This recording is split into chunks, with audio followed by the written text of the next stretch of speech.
ప్రభు నామం పేరిట అందరికీ వందనాలమ్మా. ప్రతిరోజు మనం యూట్యూబ్ ఛానల్లో ఒక్కొక్క క్వశ్చన్కి ఆన్సర్ ఇస్తూ వచ్చాము. మరి చక్కగా మేము చెప్పే ప్రతి ఒక్క మెసేజ్కి చివరిలో మేము అడుగుతున్న ప్రతి క్వశ్చన్కి మీ వద్ద నుండి మాకు ఆన్సర్ దొరుకుతుంది. దాన్ని బట్టి దేవుడు మీకు ఎంత జ్ఞానం ఇచ్చాడో, బైబిల్లో మీరు ఎంత చక్కగా ఎదుగుతున్నారో మాకే కాదు, మీ ఒక్క ఆన్సర్ చూసిన ప్రతి ఒక్కరికి అర్థమవుతుంది. మరి ఈరోజు కూడా నేను ఒక ముగ్గురు వ్యక్తుల గురించి చెప్పాలి అనుకుంటున్నాను. ఆ ముగ్గురు వ్యక్తులు ఎవరు, ఏ పుస్తకంలో ఉన్నారు, ఆ ముగ్గురు ఎవరు అన్నది మీరు చెప్పాలి నాకు. అయితే ఈరోజు నేను పుస్తకం పేరు కానీ ఆ ముగ్గురు వ్యక్తుల పేరు కానీ చెప్పను. కేవలం నేను స్టోరీ మాత్రమే చెప్తా. ఆ స్టోరీకి సంబంధించిన ఆ వ్యక్తులు ఎవరు, ఆ వ్యక్తులు ముగ్గురు ఏ పుస్తకంలో ఉన్నారు. అయితే ఒక్కటి మాత్రం చెప్తా, బైబిల్ అంతా తేలాడాల్సిన అవసరం లేదు. సువార్తలు 4 సువార్తలు ఉన్నాయి కదా, మత్తయి సువార్త, మార్కు సువార్త, లూకా సువార్త, యోహాను సువార్త. ఈ 4 సువార్తల్లో వాళ్ళు ఎక్కడున్నారో మీరు వెతికి నాకు కామెంట్ బాక్స్లో తెలియచేయాలి. నేను చెప్పే ఈ స్టోరీ ఎవరిదో మీరు నాకు తెలియజేయాలని నేను కోరుకుంటున్నా. మరి ఆలస్యం పెట్టకుండా దేవుడి వాక్యంలోకి నేను మిమ్మల్ని నడిపించాలని, దేవుడు నన్ను నడిపించాలని కోరుకుంటూ వాక్యంలోకి వెళ్దాం. ఈరోజు నేను ముగ్గురు వ్యక్తుల గురించి చెప్తానన్నాను. ఈ ముగ్గురు వ్యక్తులు ఎవరన్నది మీరే నాకు తెలియజేయాలి. మొదటగా ఒక వ్యక్తి ఒక తోవలో వెళుతూ ఉంటాడనమాట. ఆ వ్యక్తి ఎందుకు వెళ్తున్నాడు, దేనికి వెళ్తున్నాడు, మరి అది కూడా వాక్యంలోనే ఉంటుంది, మీరు చూడొచ్చు. అయితే ఆ వ్యక్తి ఏం చేస్తున్నాడంటే ఒంటరిగా ప్రయాణం చేస్తున్నాడు. ఒంటరిగా ప్రయాణం అనేది ఎప్పుడైనా ప్రమాదమే. దేవుడు వాక్యం చెల్లవిస్తున్న మాట ఏంటంటే, నీ పాదములకు నీ దీపాన్ని, నీ తోవలకి నేను వెలుగుని అంటున్నాడు. కాబట్టి మనం ఎప్పుడు కూడా ఒంటరి ప్రయాణాలు అనేది చేయొద్దు. దేవుడు మనకు తోడుగా ఉండాలి అంటే ఆయన వద్ద ప్రార్థన చేసి, ప్రభువా నీవు నాకు తోడుగా రా, నా ప్రయాణం ఎక్కడైతే ఉందో, ఎంత దూరమైతే నేను ప్రయాణించాలో అంత దూరము కూడా నా తోవలకి వెలుగుగా, నా పాదములకు దీపముగా నాతో కలిసి నడువు ప్రభువాని ఎప్పుడైనా ప్రార్థన చేయాలి. అలా చేసినప్పుడు దేవుడు మన కంటికి కానరాకపోవచ్చేమో కానీ మన ప్రయాణాన్ని అంతా కూడా ఎంతో అంత ఉన్నతంగా నడిపిస్తాడు, నడిపించగలిగిన దేవుడు. కనుక మనం ఎప్పుడైనా సరే ఎటు వెళ్తున్నా, ఏ పని నిమిత్తం, ఏ జాబ్ నిమిత్తం, ఏ అక్కర్ల నిమిత్తం, ఏ అవసరాల నిమిత్తం వెళ్తున్నా కానీ దేవుడు సన్నిధిలో మోకరించి ప్రార్థన చేసుకున్నప్పుడు, నీవున్న స్థలంలో నువ్వు మోకరించి ప్రార్థన చేసినప్పుడు తప్పక దేవుడు సహాయం నీకు దొరికిద్ది. అప్పుడు నువ్వు ఒంటరిగా ప్రయాణం చేయవు. కష్టాల్లో కావచ్చు, బాధల్లో కావచ్చు, ఏ విషయంలోనే సరే నువ్వు ఒంటరివి అనుకోవాల్సిన అవసరం లేదు. 1000 మంది అంత బలగం, 1000 మంది అంత సపోర్టు, 1000 మంది అంత సహాయం నీకు దేవుడు అందిస్తాడు, నీ ప్రయాణాన్ని నడిపిస్తాడు. మరి ఇతడు ఒంటరిగా వెళ్తున్నాడు అనేది బైబిల్ సెలవిస్తుంది. అతడు ఒంటరిగా వెళ్తున్నప్పుడు అతడు ఒక దొంగల కంట్లో పడ్డాడు. చూడండి, మనం ఒంటరిగా ఉన్నప్పుడు, దేవుడు మనకి సపోర్ట్ లేనప్పుడు, దేవుడి వద్ద మనకు దూరం అయ్యి దేవుడికి లోకానికి దగ్గరై మనం ఒంటరి ప్రయాణం చేస్తున్నప్పుడు సాతాను పట్టుకుంటాడు మనల్ని. సాతాను పట్టుకున్నవాడు ఏమన్నా వదిలిపెడతాడా? వాడు వదిలిపెట్టాడు కదా. సాతాను పట్టుకుంటే ఆ మనుషుల పరిస్థితి ఎలా ఉంటుందో మనం అంతా కూడా చూసుకోవచ్చు.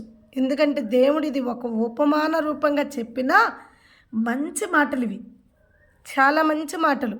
చూడండి, అతడు ఒంటరిగా వెళ్తున్నప్పుడు ఇరుకో పట్టణం దగ్గర దొంగల చేత చిక్కబడి వాడు ఏం చేశారంట, అతని బట్టలు దోసుకుని అతన్ని కొట్టి కొన్న ఊపిరితో విడిచిపెట్టారు. చూడండి ప్రియమైన బిడ్డలారా, ఒంటరి జీవితం, యేసయ్య లేకుండా ఒంటరిగా జీవించాలనుకున్న జీవితాలు ఎలా ఉన్నాయో చూడండి. దేవుడు సహాయం ఎప్పుడు మనకు తోడుగా ఉండాలి. దేవుడు ఎప్పుడు మనకు తోడుగా ఉండాలి. అందుకే చూడండి, దైవజనుడైన మోషే అంటాడు, నీ సన్నిధి నాకు తోడుగా రావాలి. నేను వెరగని మార్గాలు ఎన్నో ఉన్నాయి, నేను సాగిపోతున్న ప్రయాణాలు ఎన్నో ఉన్నాయి, నీ సన్నిధి నాకు తోడుగా రావాలి అని చెప్పి అడిగాడు. అలాగే దావీదు కూడా అంటాడు, నా పాదాలకు నువ్వు దీపం వల్లే ఉండాలి, నా తోవలకు నువ్వు వెలుగలే ఉండాలి అని. మనము కూడా ఒంటరిగా పోరాడాలి అనుకోవటం తప్పు. దేవుడు మనకు తోడుగా ఉండాలనుకోవటమే ఎప్పుడైనా మన జీవితానికి మేలు. ఎందుకంటే నువ్వు ఒకవేళ యుద్ధానికి వెళ్తున్నావు అనుకో, యుద్ధం యెహోవా చేస్తాడు ఆయన నీకు తోడుంటే. ఒకవేళ నువ్వు రోగివై ఉన్నావు అనుకో, ఆయనే నీకు దాటరై స్వస్థపరుస్తాడు. ఒకవేళ నువ్వు భరాయించలేని బాధలు, చెప్పుకోలేని సమస్యలు నీ వద్దకు వచ్చినాయి అనుకో, చిక్కుముడులు ఎన్నైనా సరే ఆయన విప్పటానికి సమీపంగా ఉంటాడు. నువ్వు విప్పుకోలేవు, నువ్వు తీర్చుకోలేవు, కానీ దేవుడు తీరుస్తాడు. కాబట్టి ఇప్పుడు చూడండి, సాతాను చేతిలో చిక్కబడ్డ ఒక పురుషుడు, ఒంటరిగా ఉన్న పురుషుడు సాతాను చేతిలో చిక్కబడ్డాడు. చిక్కబడ్డప్పుడు మొదటగా ఆ దొంగలు అతని వద్ద దోసుకున్న ఏంటంటే విలువైన ఆయన వస్త్రాలు దోసుకున్నారు. అంటే అతన్ని దిగబన్ని చేసేసారని అర్థం. ఆ తర్వాత అతన్ని కొట్టారు. ఇంక దిగంబర అయిపోయినాక అతడు లోకంలో ఏం పనికొస్తాడు? కొట్టబడ్డాడు. అయితే కొనూపురితో విడిచిపెట్టి వెళ్ళిపోయాడు. సాతాను కూడా మనల్ని చంపడమ్మా. ఇప్పుడు అవ్వని ఆదాముని వేదైన తోటలో చంపాడా? పండు తినిపించాడు, వాళ్ళని దేవుడికి దూరంగా చేశాడు, దేవుడి వద్ద శిక్ష వచ్చేలా చేశాడు, వెళ్ళిపోయాడు పక్కకి. అలాగే మన వద్ద అంతా దోసుకుంటాడు, ఆశీర్వాదాలన్నీ దోస్తాడు, దొంగిలిస్తాడు. ఇక మనల్ని శిక్షకు పాత్రలుగా చేస్తాడు. చివరి గడిలో విడిచిపెట్టి వెళ్ళిపోతాడు.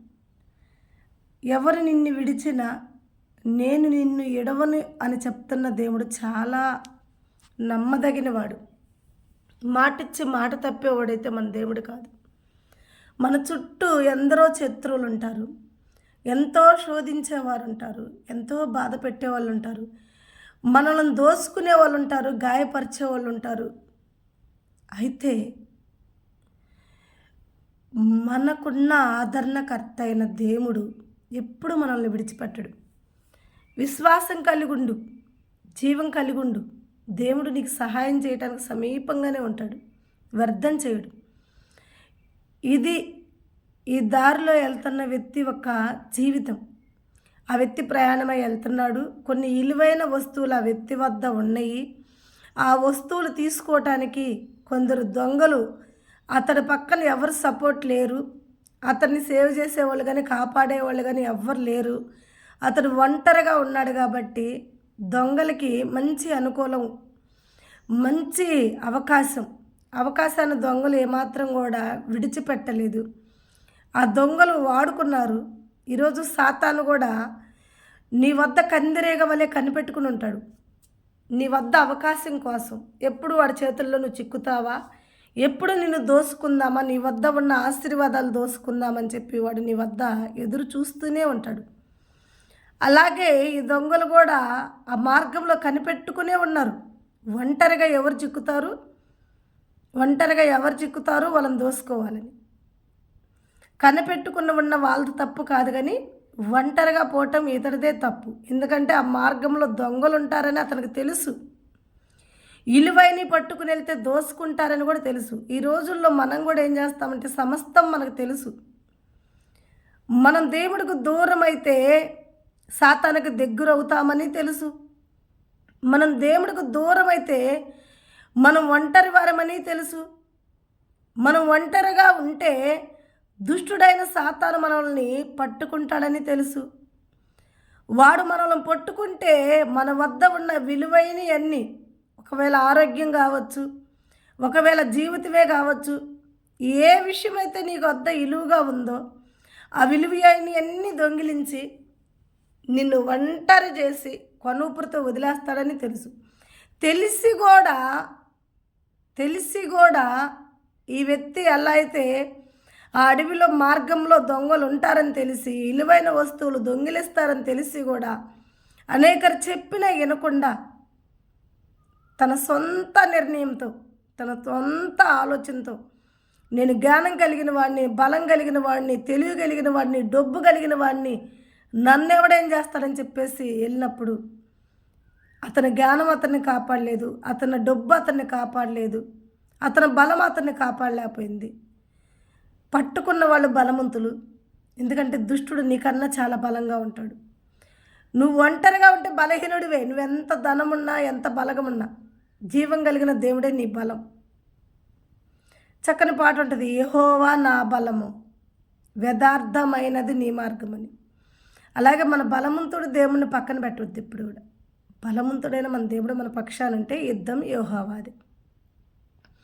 ఇతడు ఒంటరి ప్రయాణం చూసిన దొంగలు అతన్ని పట్టుకుని విలువైన వస్తువులు తీసుకుని అంతటితోటి విడిచిపెట్టకుండా ఒంటి మీద ఉన్న వస్త్రాలు కూడా తీసుకుని అతన్ని దిగంబరను చేసి అంతటితో కూడా వదిలిపెట్టకుండా భయంకరంగా కొట్టి, ఎక్కడ వదిలిపెట్టారంటే కొంచెం కొనుపురితో విడిచిపెట్టి, ఇక ఆ కొనుపురితో మనకేంటి పని అని చెప్పేసి ఆడ పడేసి వెళ్ళిపోయారు. ఇప్పుడు వస్తారు ముగ్గురు వ్యక్తులు. నేను ఇందాక చెప్పాను కదా, ఈరోజు నేను ఒక ముగ్గురు గురించి చెప్తాను. పుస్తకం పేరు కానీ మనుషుల పేర్లు కానీ నేను చెప్పను, కేవలం స్టోరీ మాత్రమే చెప్తా. ఎందుకంటే ఇది కష్టమైన స్టోరీ అయితే కాదు. సండే స్కూల్ పిల్లలు కూడా చాలా ఈజీగా చెప్పగలిగిన స్టోరీ. ప్రతి ఒక్కరమే ఎప్పుడు ప్రతి వాక్యంలో కూడా ఈ ముగ్గురు వ్యక్తుల గురించి మనం వింటూనే ఉంటాం. అనేక దైవజనులు బోధిస్తూనే ఉంటారు. సంఘాల్లో ఎక్కువగా వీటి గురించి మనం చెప్తూనే ఉంటాం. కాబట్టి ప్రియమైన బిడ్డలారా, ఈరోజు నేను మీకు పుస్తకం పేరు చెప్పకపోవటానికి కారణం కూడా అదే, ఈజీ మెసేజే కాబట్టి, చక్కగా మీరు వెతుకుతారు కాబట్టి. అయితే కొన ఊపిరితో కొట్టకలాడుతూ ఎవరన్నా వచ్చి నన్ను బతికిస్తారేమో, ఎవరన్నా వచ్చి నాకు సహాయం చేస్తారేమో ఎంతో ఆసక్తి కలిగి అతని నేత్రాలు ఆ తోవ వైపు, ఆ దారి ఏదైతే ఉందో ఆ దారిలో ఆ తోవలో అతని నేత్రాలు చూస్తూ ఆశ కలిగి ఉన్నాయి. అయితే ఒక వ్యక్తి అతను ఆశపడ్డట్టే ఒక వ్యక్తి ఆ దారిలో వెళ్తూ ఉన్నాడు. ఆ దారిలో వెళ్తుంటే ఆశ కలిగి వ్యక్తి చూస్తున్నాడు, సహాయం చేస్తాడని ఆ వ్యక్తి చూస్తూ ఉన్నాడు, కేకలేస్తున్నాడు, అయ్యా రా, నా కాడ కొనూపిరి ఉంది, నేను ఇంకా మరణించలేదు, దయచేసి నన్ను కాపాడు, దయచేసి నన్ను కాపాడు, నన్ను రక్షించు, నా ప్రాణాలు కాపాడు. అతను ఎంతో పశ్చాత్తాపంతో ప్రాధేయపడుతూ అతని నేత్రాలు అతని వైపు చూస్తుంటే ఆ మొదటివాడు దారిని వెళ్తా అతని కళ్ళల్లో బాధ, అతని హృదయంలో వేదన, అతని శరీరంకైన గాయాలు చూసి కూడా ఏమాత్రం కూడా సహాయం చేయాలన్న ఆలోచన లేకుండా, నాకేమంత అవసరం,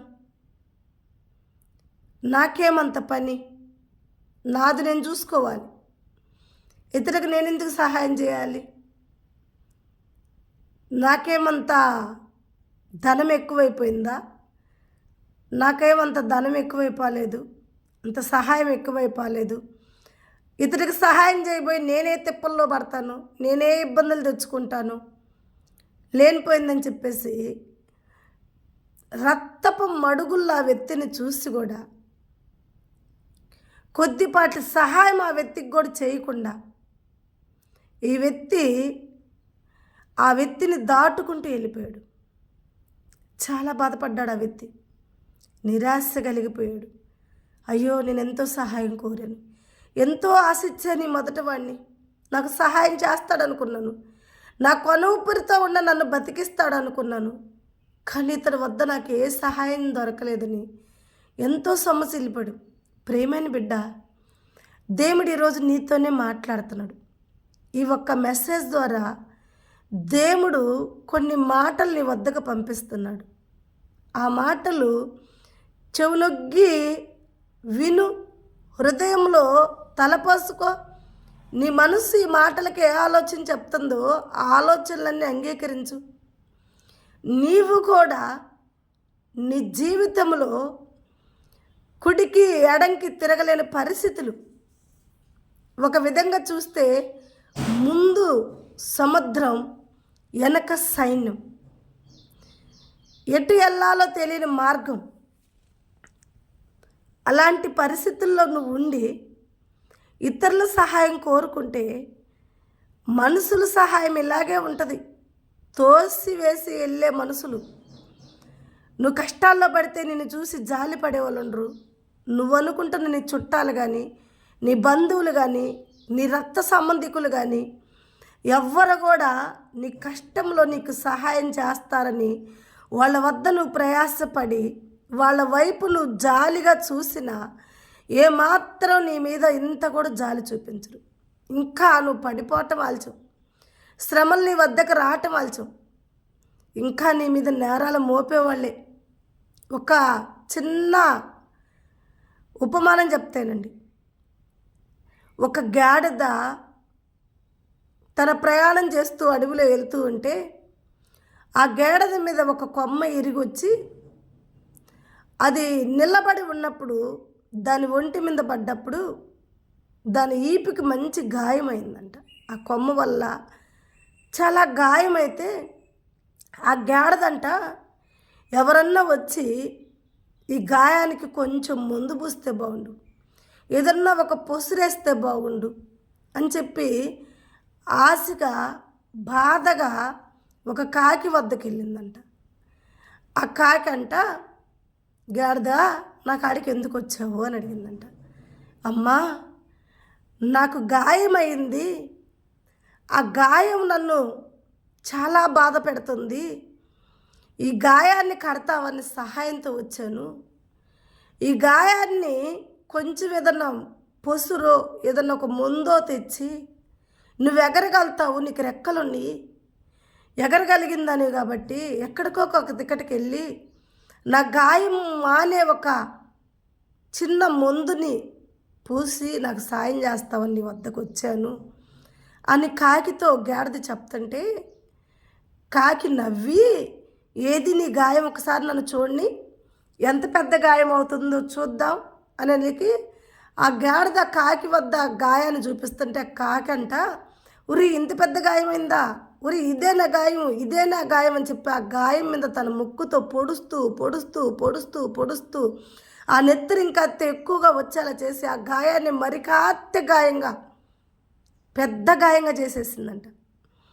గాడిదకి అర్థమైన విషయం ఏంటంటే, ఇది నా గాయాలు కట్టడం కాదు కదా, నన్ను ఇంకా గాయపరిచి ఇంకా నన్ను బాధ పెడుతుందని చెప్పేసి అప్పుడు తనంతటికి తానే ఈ కాకి వల్ల నాకు ఏ సహాయం వద్దని చెప్పేసి, ఈ కాకి వల్ల నాకు ఏ సహాయం దొరకదని చెప్పేసి పక్కకి వెళ్ళి తనంతటికి తానే కన్నీరు కార్చి తాన్ని సృష్టించిన దేవుణ్ణి ప్రార్థించినప్పుడు దాన్ని ఏ దేవుడైతే సృష్టించాడో ఆ దేవుడే దాని గాయాలు కట్టాడు. హల్లెలూయా. నమ్మదగిన దేవుడమ్మా. కాబట్టి మనుషుల వద్దకు వెళ్ళి నీకు వాళ్ళ సహాయం దొరకాలని నువ్వు ఆశించటం తప్పు. వాళ్ళని నీ వద్దకు పిలుచుకుని నీ కష్టం చెప్పి నీ కష్టానికి వాళ్ళు సహాయం చేస్తారని, నీ బాధను వాళ్ళు అర్థం చేసుకుంటారని, నీ హృదయంలో మోయలేని భారం అంతా వాళ్ళకి అప్పచెప్పావనుకో, ఈ కాకి ఏ రీతిగా అయితే ఎలా గాయాలు నీ చూస్తానని మరి కాస్త గాయపరిచిందో, నీ రక్త సంబంధికులు, నీ బంధువులు, నీకు కావాల్సిన సమస్త జనులు కూడా ఇలాగే నిన్ను గాయపరుస్తారు. వాళ్ళ సహాయం కొంచెమైతే వాళ్ళ గాయాలు చాలా ఎక్కువ.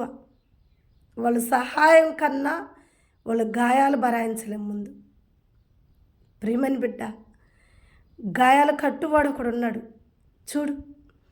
మొదటివాడు ఆ విధంగా వెళ్ళిపోతే మరొకడు కూడా మరి కొద్దిసేపట్లో ఇతడు అనుకుంటున్నాడు, ఇంకెవరు రారేమో, ఈ దారిలో ఇంకెవరు రారేమో, నాకు ఎవరి వద్ద సహాయం దొరకదేమోనని చెప్పి ఇతడు చాలా గాయపడి చాలా బాధపడుతూ ఉంటే ఇంకొక వ్యక్తి వస్తున్నాడు చూడండి. ఈ వ్యక్తి రెండోవాడు. ఇందాక మొదటి వ్యక్తిని గురించి చెప్పాను, ఇప్పుడు రెండో వ్యక్తి గురించి కూడా చెప్తున్నా.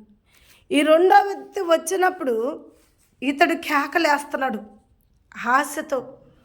ఇతడి వద్దన్నా ఏమైనా సహాయం దొరికిద్దని, ఇతడన్నా అతనికి సహాయం చేస్తాడని, ఇతడన్నా అతని కొనుపురితో ఉన్నప్పుడు అతనికి ప్రాణాలు పోస్తాడని, అయ్యా అయ్యా నాకు సహాయం చేయయ్యా అని ఎంతో కన్నీళ్లతో అతని వైపు చూసినప్పుడు ఇతడు కూడా ఏ విధమైన సహాయం అతనికి చేయపాటం అట్టుంచి, ఈడంత మోసగాడో, ఈడు ఎలాంటి వాడో, ఈడి మీద ఎవరో శత్రువులు యుద్ధం చేశారు, ఈడి శత్రువులై ఉంటారు కాబట్టి వీడికి తగ్గపాటు చేశారు, ఇలాంటి వాడిని నేను ఎందుకు బతికించాలి, ఇలాంటి వాడికి నేను ఎందుకు సహాయం చేయాలి, వీడే చేయకుండానే వీడు నీ గతిలో పడేశారా, వీడు ఏమి చేసే ఉంటాడు, వీడు ఎవరితోటో వ్యతిరేకము, ఎవరితోటో విరోధం, ఎవరితోటో గొడవలు, ఎవరితోటో జగడాలు పెట్టుకుని ఉంటాడు. అందుకే వాళ్ళ విరోధులు వీడిని ఒంటరిగా చూసి ఈ స్థితి చేశారు, ఈ స్థితిలో పడేశారు. కాబట్టి ఇలాంటి వాడికి నేను ఎందుకు సహాయం చేయాలి అని చెప్పేసి అతన్ని పక్కకు తొలగి అతను ఉన్న స్థలంలో నుండి అతన్ని దాటి పక్కకు తొలగి ఈ వ్యక్తి వెళ్ళిపోయాడు. యోబు గుర్తొస్తున్నాడా మీకు? యోబు స్నేహితులు వచ్చి ఎన్ని నేరాలు మోపుంటారు యోబు మీద. నీ కొడుకుల వల్ల వచ్చిందో, నీ కూతుర్ల వల్ల వచ్చిందో, నీ వల్ల వచ్చిందని. అలాగే ఈ రెండో గుంపు ఎలాంటి గుంపు అంటే ఇంటి దాకా వస్తారు, సహాయం చేస్తారని మనం ఆశించే లోపలే మన మీద నేరాలు మోపుతారు. ఎలాంటి నేరాలంటే, ఈ శ్రమలు ఎందుకు వచ్చినాయి? మిమ్మల్ని బట్టే వచ్చినాయి. ఈ ఇబ్బందులు ఎందుకు వచ్చినాయి? మీరు తెచ్చుకుంటే వచ్చినాయి. మీరు అలాంటి వారు, అందుకే మీకు ఇలా అయింది. మీరు ఇలాంటి వారు, అందుకే మీకు అలా అయింది. మీరు మంచోళ్ళైతే ఈ శ్రమలు మీ వద్దకు రావు కదా. మీరు మంచోళ్ళైతే మీకు ఇలాంటి అవసరాలు ఉండవు కదా. మంచిపాటి పనే అయింది మీకు. మీ అహంకారమే మీకు శ్రమలు తెచ్చింది. లెక్కలేని తనమే మీకు ఇబ్బందులు తీసుకొచ్చింది. మీరు ఈ స్థితిలో ఉండటానికి కారణం ఏంటంటే కేవలం మీరు చేసుకున్న పనుల వల్లే, కేవలం మీ ప్రవర్తన వల్లే, కేవలం మీరు ఈ శ్రమల్లో ఈ స్థితిలో ఉండి కన్నీళ్ళు గారుస్తున్నారంటే ఇదంతా కూడా మీరు కావాలని చేసుకుందే. దీంతో మాకేం పని? మేమెందుకు సహాయం చేయాలి మీరు కావాలని చేసుకున్నప్పుడు? చూడండి, ఏదో సహాయం చేస్తారని రక్త సంబంధికులని, పెద్దలని, స్నేహితులని, బంధువులని మన ఇంటికి చేర్చుకుని వాళ్ళ వద్ద మనం ఓదార్పు పొందుకోవాలనుకోవటం కూడా వ్యర్థమే. ఓదార్పు పొందుకుంటాం అలా ఉంచి ఇంకాస్త నేరాలు మోపుతారు.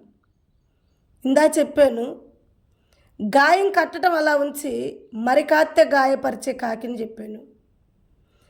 ఇక్కడ ఓదార్చటం అలా ఉంచి మరికొన్ని నేరాలు మోపే నీ రక్త సంబంధికులు, నీ స్నేహితులు, నీ బంధువుల గురించి చెప్తున్నా.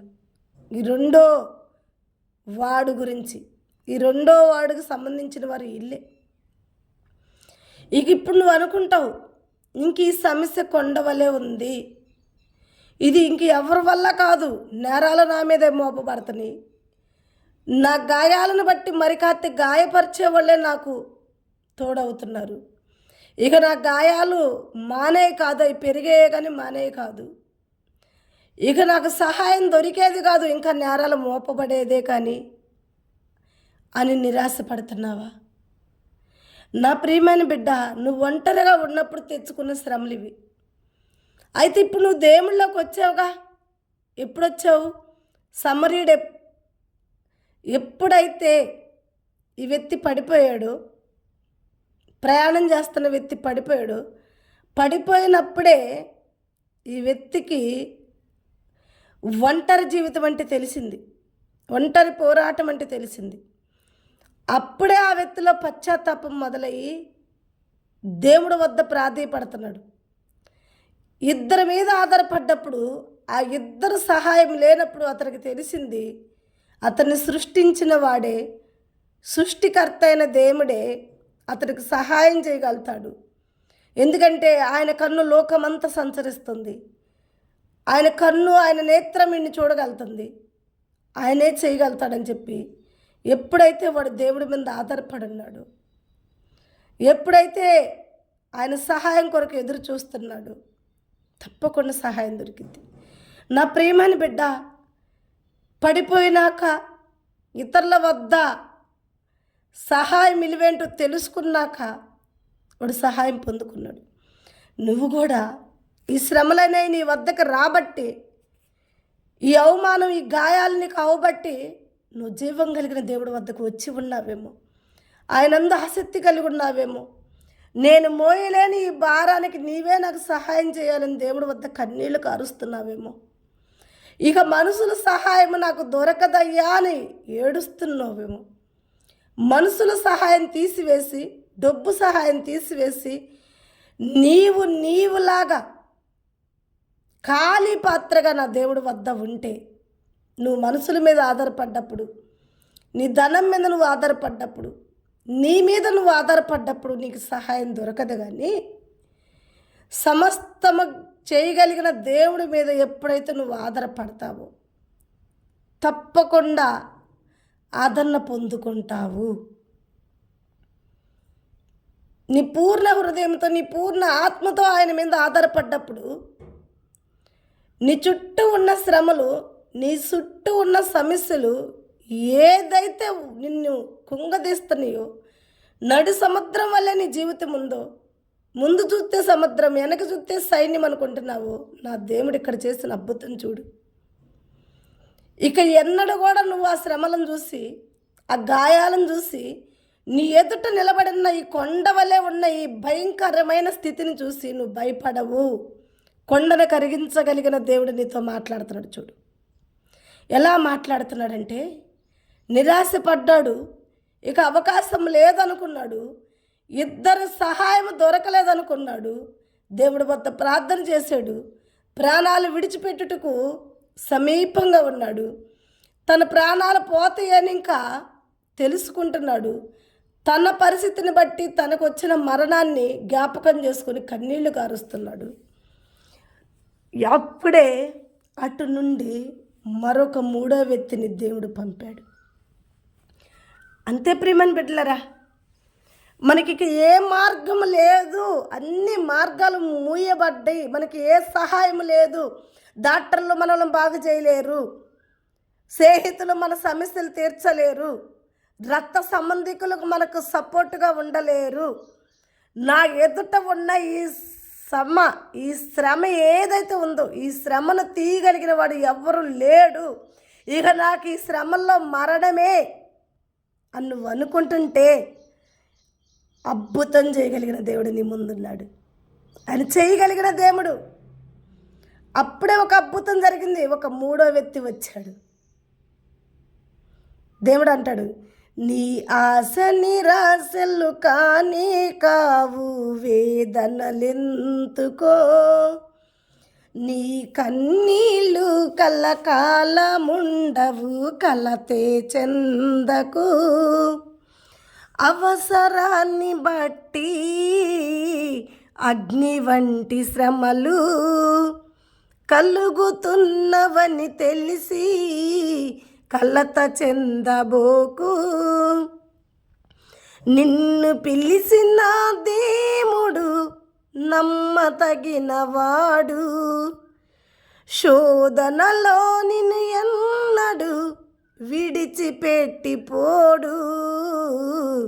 చంటి పాపలా కాపాడి నిన్ను కాసుకుంటాడు,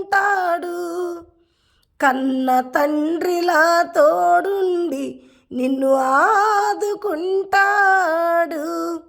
నమ్ము నేస్తమా, ఇది సత్యం, వీడబోకుమా విశ్వాసం.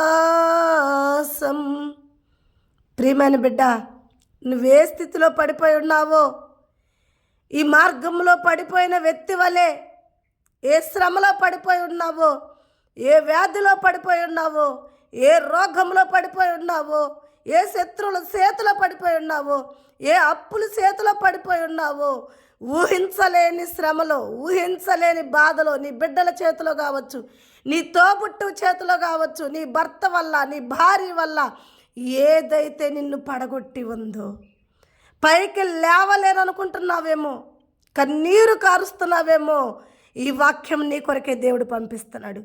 ఈ వాక్యం నీతోనే మాట్లాడాలని దేవుడు కోరుకుంటున్నాడు. వాక్యమై ఉన్న దేవుడు నీ వద్దకు వచ్చి నీతోనే మాట్లాడుతున్నాడు. ప్రియమైన బిడ్డ, ఇక నీకు ఎటు ఆశలు లేవనుకుని నిరాశపడకు. నీ విశ్వాసాన్ని కాపాడుకో. అద్భుతాలు చేయబోతున్నాడు దేవుడు. నమ్మిన ఎడల దేవుడు మహిమ నీ ఇంట్లో చూడబోతున్నావు. నమ్మిన ఎడల నీ శ్రమలన్నిటి నుంచి నీకు విడుదల కలగబోతుంది.